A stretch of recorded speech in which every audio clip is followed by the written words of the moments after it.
Hey guys, it's Jels. Just before we go ahead and get into the best JDM cars video, just wanted to stop and remind you we got the giveaway now live with Kansei wheels. We're going to be giving away a free set, either some KMPs, some Corsas, or some tandems, or any wheel from Kansei's Formlight lineup. All you got to do is pick up this shirt right here. Check out the back. It's an awesome shirt. Automatically get entered in to win. So enjoy the video and thank you. There's a time in everyone's life where they finally have managed to save their money. Okay, that's it. All right. Instead of buying car parts, they've managed to make it an entire tax season, a whole year, without blowing their entire retirement fund on a set of like 3-piece wheels. Maybe they even saved it. They didn't buy the Yeezys, or they didn't buy the Races, or whatever it is that you call them. And if you've done that, congratulations, because I'm proud of you. This is when you get to the point in your life where you finally manage to save a good chunk of change, and now you're saying to yourself, you know what I deserve?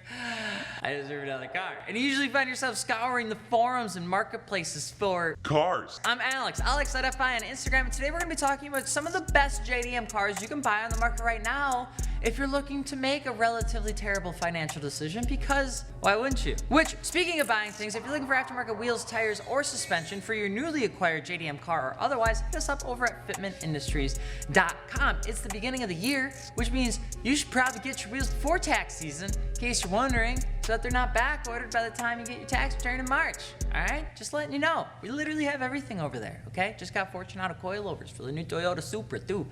How neat is that? All right, and if you got commitment issues and you're watching our videos but you haven't subscribed yet, come on now, brother. When looking at JDM cars, the first and likely most prominent choice out there right now would be the Mazda RX7. Now, most people think that I'm gonna be talking about the FD for the most part as the car to buy, and it definitely has its good fair share of reasons. The FD is like the RX7, but we'd open this up to the FC platform as well. RX7s hold a special place in everyone's heart. They came with a motor that truly set it apart, and if you like it or not, it's one of those engines that really is the reason that some of them hold the value that they do. They hosted a true driving style that couldn't be found in many other platforms, and it's about as timeless as it gets to a 90s car.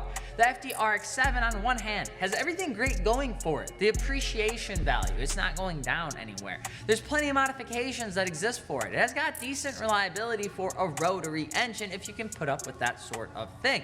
And it just looks mwah, all right? It's the perfect like box of chicken tendies that you could get at McDonald's. It's just the best thing you could possibly have. And on the other hand, you've got the FC RX7, okay? It's absolutely no slouch when it comes to performance, but it doesn't look as timeless as the FD, but can still pull off an insane look and stance. It doesn't suffer from an insanely high price like the FD, which means they're easier to jump into.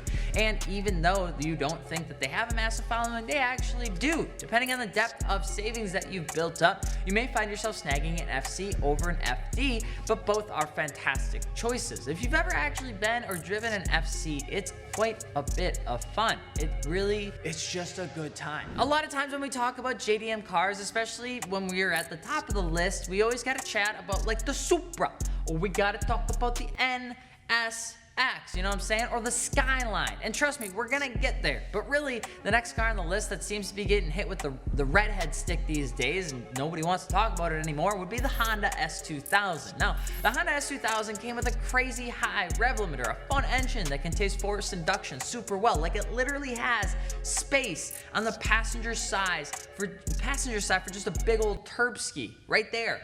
Just empty, just asking for it. The interior is timeless and the driving experience is a blast. The long nose and the short rear end paired with a manual transmission, some little VTEC sauce, and you have some of the best like weekend driving moments you could possibly ask for. And S2000s look fantastic modified. If you don't like the soft top look, you can throw a hard top on it, spoon body it if you want. Throw some Volt TE37s on it from fitmentindustries.com, and you're pretty much ready to rock and roll. The cars aren't necessarily appreciating nor depreciating in value, but they are holding value extremely well. Now, the AP1s and AP2s have their fair shares of pros and cons, but if you can find a clean one that you can jump into and not freak out about having to eat some ramen for the rest of your life because an S2000 won't actually crush your bank account that hard, this is a good car to get. All right, apparently not everybody likes ramen like I do. It's just a thing. But hey, since we're on the fact about appreciating cars for no apparent reason other than to make me mad, because I want one. Another car that you could pick up if you're looking for the older side of the fence would apparently be the Datsun 240 to 280Z. They're pretty much a damn diamond these days. I don't understand why, but clean Zs used to go for like a little bit under $10,000, but now they demand like $25K, and it makes me sad because I just want one so I can swap a ZL1 motor into, but I can't do that when one of the cars costs about the same price as a new WRX. They're a classic out there. They feature an inline-6 motor that just screams and is one of the cars that pioneered Nissan's introduction into the sports car market that we now know and love, especially a Z car. If you can find a 240, 260, or 280Z with a clean body and a decent price, you should pick one up. This car isn't one that can usually stay stock though, mostly because they do have some dated personality to it, okay? We don't do the bumpets anymore, we just don't have a stock 240 anymore. But with a 5-lug swap that you can throw some works on, T3 coilovers and some Toyo Proxys tires, you're pretty much ready to rock and roll with these cars. It has a visceral driving experience that can't be duplicated by any others on this list, and due to its analog nature, it's a car that you can just get to control and have fun with. You're just gonna wanna be careful with those frame rails because they do have a tendency to rust. Seriously, Datsuns are some of the best looking cars once you modify them ever. The Toyota Supra should be a no-brainer here, but anytime we talk about it, we spend a ton of time on it, so we're not gonna talk too much about it. But it is a proper JDM car that can be a little bit overhyped. But it is for good reason. The 2JZ motor deserves every ounce of praise it receives, and the cockpit-like interior has a fantastic driving experience, and it's got a timeless design that makes you say, you can see how these are $50,000. But you are paying for all of it. Toyota Supras have done nothing but appreciate, and getting your hands on one for less than the price of both your kidneys is a bit unlikely. And truth be told, we love the Toyota Supra, but it's becoming a little bit of a car that is more of a collector than it is, well, one that people have a tendency to modify. And that's why it's really not the first car on the list. You are seeing the Mark V now come into the fray, getting modified and wide-bodied and all that sort of good stuff, but the Mark IV really holds the crown. Right behind that would be the Nissan R32 GTR. Now the R33 is tied into this list too because of what they are. And if you've ever driven an old school GTR, they are a bit of a unique breed. They feel raw, but they have like a distinct feeling when you're driving the car that kind of helps you along the way in like an odd old school fashion. Like instead of it being keeping you alive with strictly electronics, the car is built to handle what you throw at it, and that's likely the reason why so many people love them. And then the car's like, hey buddy, don't worry, we've got you. The R32 is a bit more available than the now available R33, but that doesn't mean that both don't have their pros and cons. Now the R32 has risen in value. When it first released, it was only around $20,000 when it got imported, and now they're a little under 30. And you have the ability to turn into a 600 horsepower, monster with relative ease. Now the R33 is a bit of a dream team. It's got a little bit softer, it's a little bit more technological advanced than its predecessor. It's a bit more expensive and it's not as common.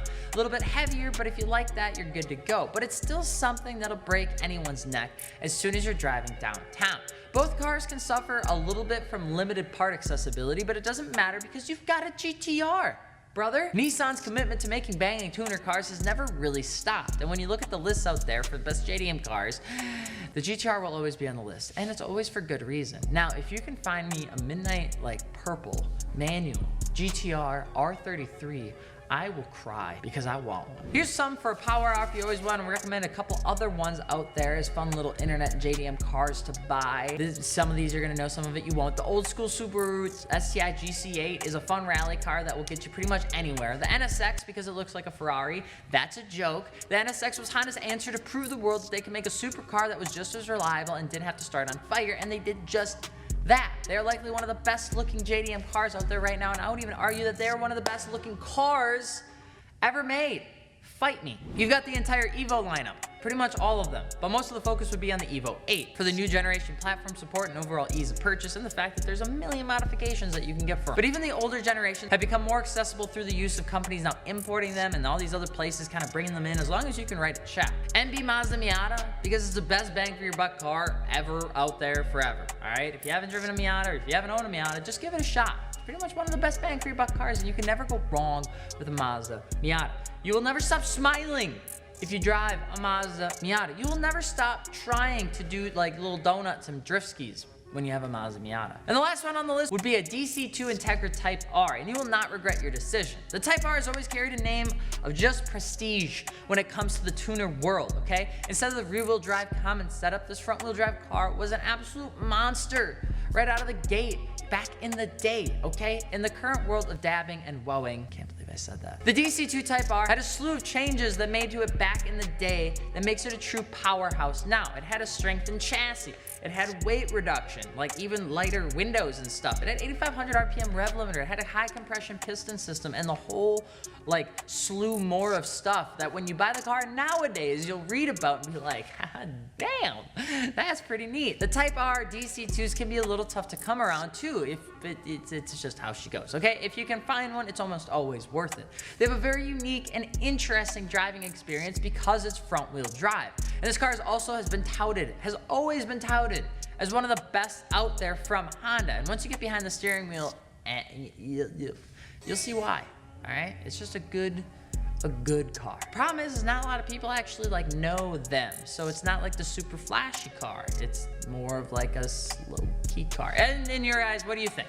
All right, what do you think is one of the best JDM cars out there that you can buy right now? Drop it below and we can either agree or question why you think a Camaro is a good JDM car. That's happened before. And if you're just looking for aftermarket wheels, tires, or suspension, be sure to hit us up over at fitmentindustries.com. And if you haven't yet, don't forget to subscribe. I'm Alex. We got a boom mic now.